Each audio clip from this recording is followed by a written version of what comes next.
आदाब नमस्कार, मैं रिदा खानम। आप देख रहे हैं सियासत टीवी पर हिंदी समाचार। एक नजर डालते हैं आज की हेडलाइंस पर।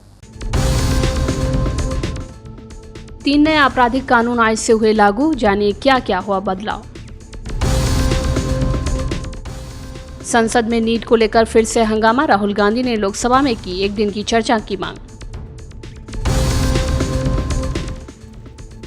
तेज झरने के बीच एक दूसरे को पकड़कर मदद के लिए चिल्लाता रहा 7 लोगों का परिवार वहां। सीएम अरविंद केजरीवाल ने सीबीआई की गिरफ्तारी और रिमांड को दी चुनौती, उठाया बड़ा कदम। सपा सांसद डिंपल यादव बोली, गलत तरीके से संसद में पास किए गए नए कानून। कनाडा में अचानक 400 से ज्यादा फ्लाइट्स हुई कैंसिल, 50,000 लोग परेशान। समाचार विस्तार से। 3 आपराधिक कानून भारतीय न्याय संहिता, भारतीय नागरिक सुरक्षा संहिता और भारतीय साक्ष्य संहिता 1 जुलाई यानी कि आज से देश में लागू हो गए हैं। इस विधेयक को बीते साल संसद की दोनों सदनों में ध्वनिमत से पारित किया गया था। इस विधेयक को दोनों सदनों से पास करते समय सिर्फ 5 घंटे की बहस की गई थी और वो ये समय था जब संसद से विपक्ष के 140 से अधिक सांसद निलंबित कर दिए गए थे। आज से ये कानून देश भर में लागू हो गए हैं, जबकि कई गैर भाजपा शासित राज्यों ने इस कानून का विरोध किया है। आज आप सभी को यहाँ देश में जो क्रिमिनल जस्टिस सिस्टम के 3 नए कानून आज से अमल में आ रहे हैं, इसके लिए आप सभी को निमंत्रित किया है। देश की जनता को सबसे पहले मैं बहुत बहुत बधाई देना चाहता हूं कि लगभग आजादी के 77 साल बाद आपराधिक न्याय प्रणाली, हमारी क्रिमिनल जस्टिस सिस्टम पूर्णतया स्वदेशी हो रही है और भारतीय इथोस के आधार पर ये चलेगी। 75 साल के बाद इस कानूनों पर विचार हुआ और ये कानून जब आज से हर थाने में अपना काम करना चालू करेंगे, तब अंग्रेजों के बनाए हुए कानून निरस्त होकर भारत की संसद ने बनाए हुए कानून आएंगे। दंड की जगह न्याय लेगा, देरी की जगह स्पीडी ट्रायल और स्पीडी जस्टिस मिलेगा। और पहले सिर्फ पुलिस के अधिकारों की रक्षा की गई थी, अब पीड़ितों के अधिकारों की रक्षा और जो कंप्लेनेंट है इसके भी अधिकारों की रक्षा करने का काम होगा। संसद सत्र का आज 6ठा दिन है। संसद की शुरुआत होते ही विपक्ष ने एजेंसियों के दुरुपयोग मामले पर प्रदर्शन शुरू कर दिया। आज नीट यूजी परीक्षा मामले को लेकर राहुल गांधी ने फिर से चर्चा की मांग की। इससे पहले लोकसभा में विपक्ष के नेता राहुल गांधी ने प्रधानमंत्री मोदी से इस मुद्दे पर चर्चा करने की मांग की थी, जिसके बाद संसद में हंगामा शुरू हो गया था। धन्यवाद स्पीकर सर। हम चाहते थे कि नीट पे एक दिन का डिस्कशन हो। काफ़ी ज़रूरी मामला है। 2 करोड़ युवाओं को नुकसान हुआ है। 70 बार पिछले 7 साल में पेपर लीक हुए हैं। तो हम चाहते थे कि एक दिन चर्चा इस पे हो। तो अगर आप मौका दे सकें। ठीक है। राष्ट्रपति अभिभाषण पर आप विषय रखें, क्योंकि हमने व्यवस्था दे चुके हैं पहले ही कि राष्ट्रपति भाषण के मध्य में न शून्यकाल होगा, न कोई स्थगन प्रस्ताव को लिया जाएगा। सर, पार्लियामेंट से देश को मैसेज जाता है। ठीक है। और हम स्टूडेंट्स को मैसेज देना चाहते हैं कि जो नीट का इशू है वो पार्लियामेंट के लिए ज़रूरी है। ठीक है। इसलिए मैसेज देने के लिए हम चाहते थे कि एक दिन पार्लियामेंट। कांग्रेस नेता मनीष तिवारी ने कहा कि आज से जो 3 फौजदारी के नए कानून लागू किए गए हैं, इससे देश में पुलिस राज्य की स्थापना होगी। आज से 2 फौजदारी के कानून देश में होंगे, जो कि देश की न्यायपालिका है, उसमें तकरीबन 3.4 करोड़ मामले अभी भी लंबित हैं।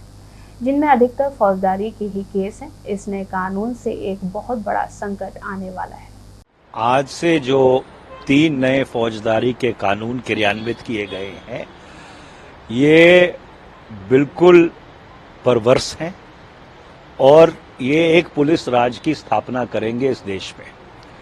आपकी बात बिल्कुल 100% सही है कि ये 2 समानांतर फौजदारी की प्रणालियों को आज से जन्म देंगे। 30 जून 2024 रात 12 बजे तक जो फौजदारी के मुकदमे लिखे गए हैं और जो अदालतों के संज्ञान में हैं, वो तो पुराने कानूनों के तहत उनके ऊपर कार्रवाई होगी।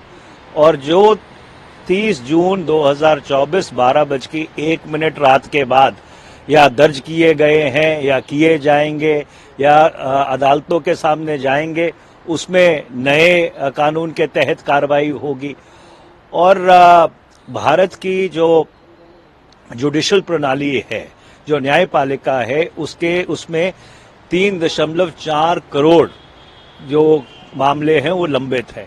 उसमें अधिकतर फौजदारी के मुकदमे हैं और इसलिए इससे एक बहुत बड़ा संकट आने वाला है। और इसलिए निरंतर और लगातार हम इस बात को कह रहे हैं, इनके क्रियान्वयन को रोककर इन कानूनों को संसद के दोबारा समक्ष रखकर एक संयुक्त संसदीय समिति के सामने भेजकर उसके बाद इनको क्रियान्वित किए जाना चाहिए।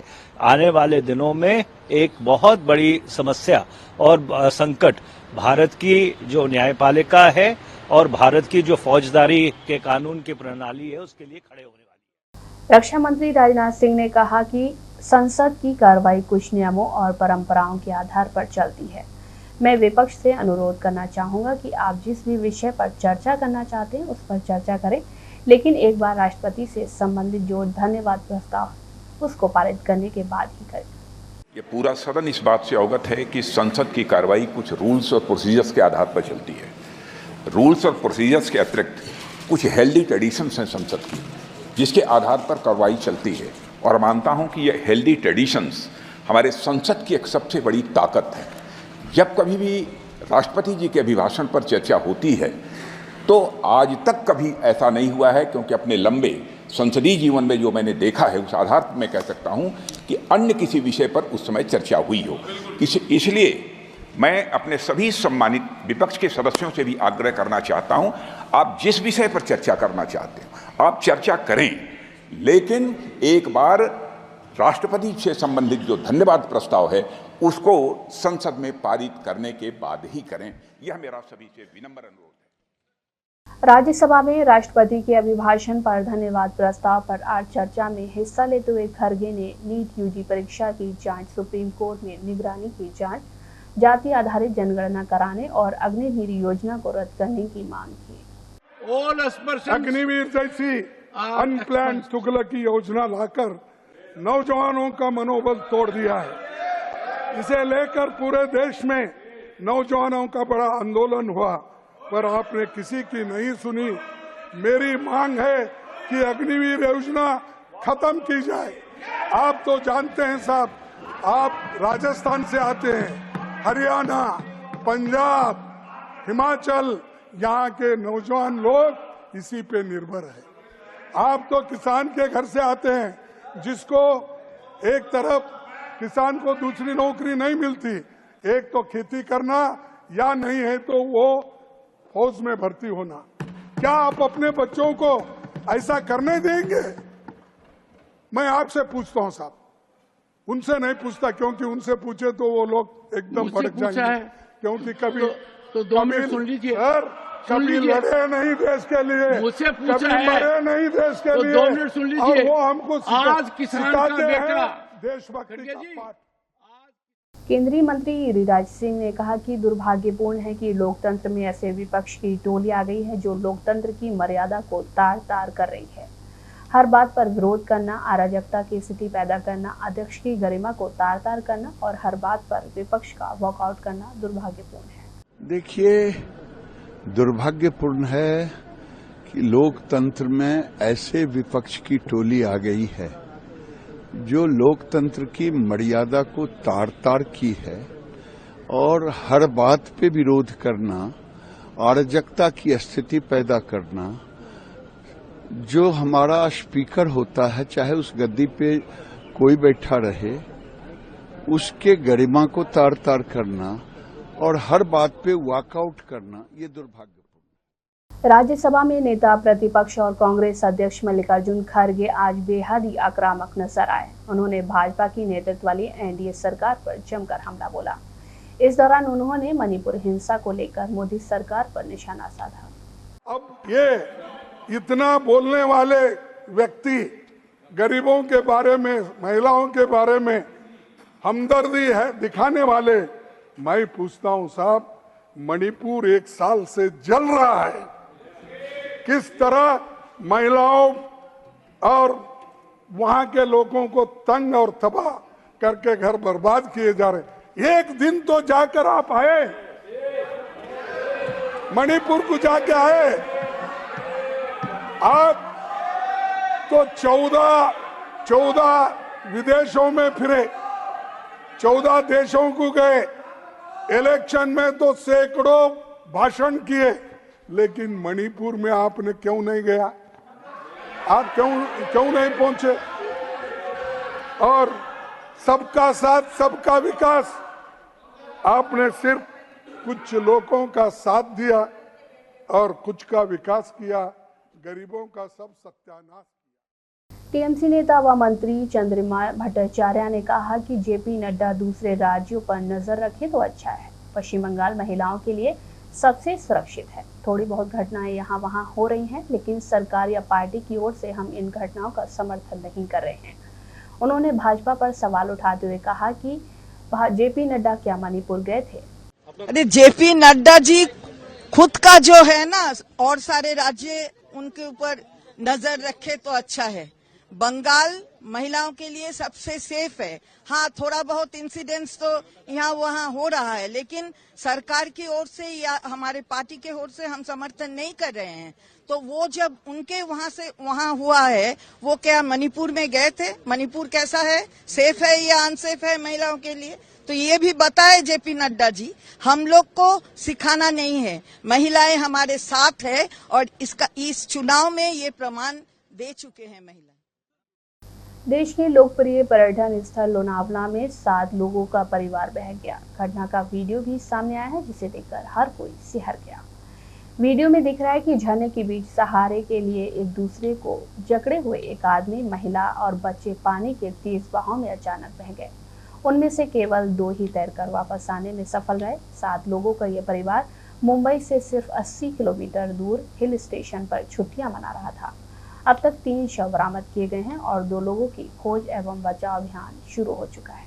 मानसून के दौरान इस पहाड़ी शहर में आने वाले सैकड़ों पर्यटकों की तरह परिवार रविवार दोपहर भूशी बांध के बैक वाटर के पास झरने पर पिकनिक मनाने गया था। सुबह से हो रही भारी बारिश के कारण बांध ओवरफ्लो हो गया, जिससे झरने में पानी का अचानक प्रवाह बढ़ गया।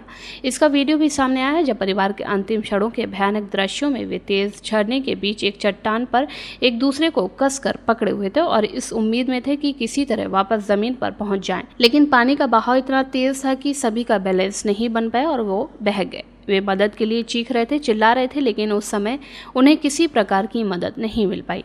अन्य पर्यटक भी किनारे पर इकट्ठे हो गए और मदद के लिए पुकारने लगे, लेकिन पानी के तेज बहाव के कारण किसी के लिए भी उन्हें बचाने के लिए कूदना असंभव हो गया। घटना रविवार दोपहर करीब 12:30 बजे की है। हादसे के बाद स्थानीय लोग और पुलिस मौके पर पहुंचे। रस्सियों और ट्रैकिंग गियर से जीवित बचे लोगों की तलाश शुरू की गई।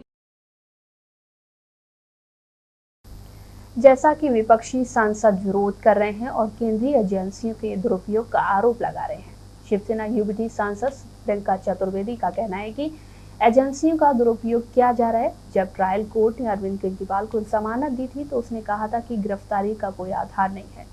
अब जब हेमंत सोरेन को जमानत मिल गई है तो झारखंड उच्च न्यायालय ने कहा कि इसका कोई आधार नहीं है। इससे पता चलता है कि एक स्वतंत्र और निष्पक्ष जांच नहीं बल्कि एक राजनीतिक जादूटोना है।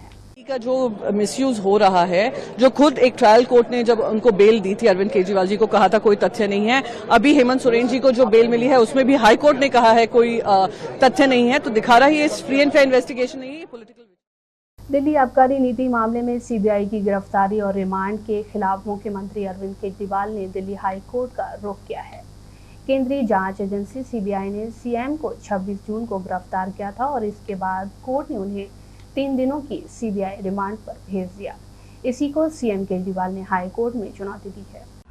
29 जून को सीबीआई की रिमांड खत्म होने के बाद उन्हें कोर्ट ने 14 दिनों के लिए 12 जुलाई तक न्यायिक हिरासत में भेज दिया। सीबीआई ने अपनी रिमांड याचिका में कहा था कि हिरासत में पूछताछ के दौरान केजरीवाल ने जांच में सहयोग नहीं किया और जानबूझकर गोलमोल जवाब दिए। केंद्रीय जांच एजेंसी ईडी ने अरविंद केजरीवाल को 21 मार्च को गिरफ्तार किया था। इसके बाद उन्हें 10 मई को सुप्रीम कोर्ट ने 21 दिनों की अंतरिम जमानत दी थी। उन्होंने 2 जून को तिहाड़ जेल में सरेंडर किया, तब से वो तिहाड़ जेल में हैं। ईडी के केस में सीएम केजरीवाल को निचली अदालत से 20 जून को जमानत मिली थी, जिस पर दिल्ली हाई कोर्ट ने 25 जून को रोक लगा दी। बता दें कि सीएम ईडी की गिरफ्तारी को भी सुप्रीम कोर्ट में चुनौती दे चुके हैं। इस मामले में सुप्रीम कोर्ट में आदेश सुरक्षित है।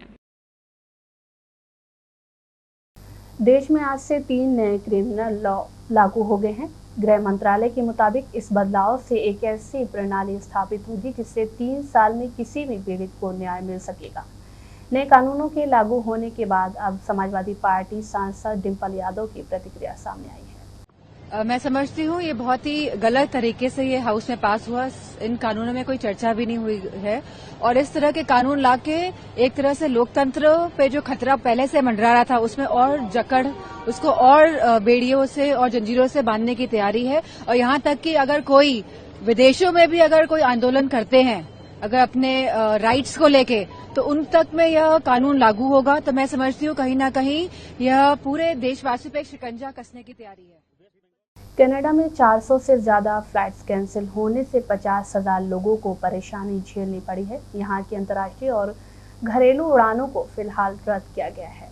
इसकी वजह से हड़ताल बताई जा रही है। वेस्टजेट कंपनी ने बताया कि मेंटेनेंस वर्कर यूनियन के हड़ताल पर जाने की वजह से दिक्कत सामने आई है। वेस्टजेट कनाडा की दूसरी सबसे बड़ी एयरलाइंस कंपनियों में से एक है। कंपनी ने कहा कि हड़ताल की वजह से 407 उड़ानें रद्द करनी पड़ी। इससे देश में अंतर्राष्ट्रीय और घरेलू उड़ानों के 49,000 से ज्यादा लोगों की यात्रा पर असर पड़ा। एयरक्राफ्ट मैकेनिक्स फेडरल एसोसिएशन ने कहा कि उनके सदस्यों ने शुक्रवार शाम हड़ताल शुरू कर दी। जेट के अध्यक्ष डेरेक पेन के एक बयान में कहा गया है कि कंपनी हस्तक्षेप के लिए हर संभव प्रयास कर रही है और एक स्थिर नेटवर्क बनाने के लिए 2400 घंटे काम कर रही है। वहीं एयरलाइन के सीईओ एलेक्स ने इस स्थिति के लिए सीधे तौर पर अमेरिका के एक संघ को दोषी ठहराया है जो कनाडा में पैठ बनाने की कोशिश कर रहा था।